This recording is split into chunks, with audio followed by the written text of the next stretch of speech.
Okay, now we're going to look at simplifying and cancelling. So we're looking at going the other way. So if we look at our pizza example, if we were to start with any one of these larger fractions, the way we get back to the most simple form is by dividing both the numerator and the denominator. So it's the reverse.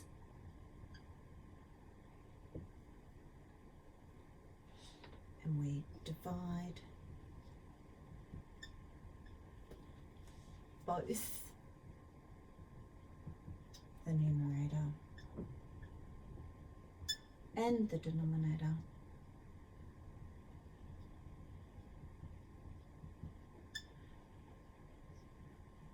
by the same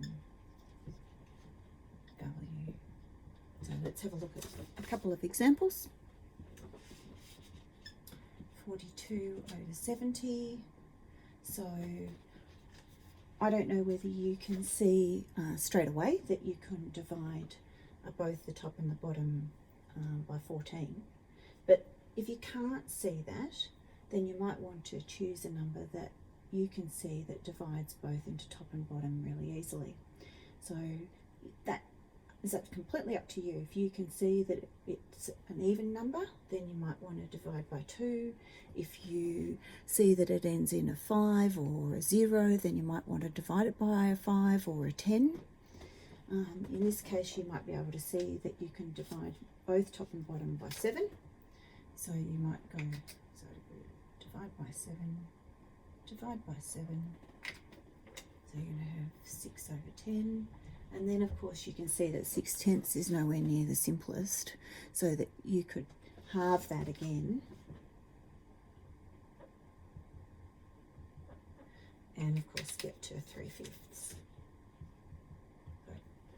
Doesn't matter if it takes you a couple of steps to get there. The important thing is that you're understanding that you're dividing the top and the bottom by the same value, that you can't suddenly divide this by 6 and this by 7.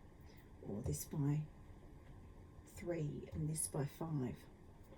Okay, let's have a look at another one. So if we have 12/18. Again, if we can see that we can divide that by 6, straight away you'll end up with 2/3, and you're straight away back to the most simple answer. So if you can't, then you might again divide it by 2 and then divide it by 2 again. Okay, so let's leave simplifying and cancelling for now, and then we're going to have a look at both making equivalent fractions and simplifying and cancelling using some mixed numbers in the last video.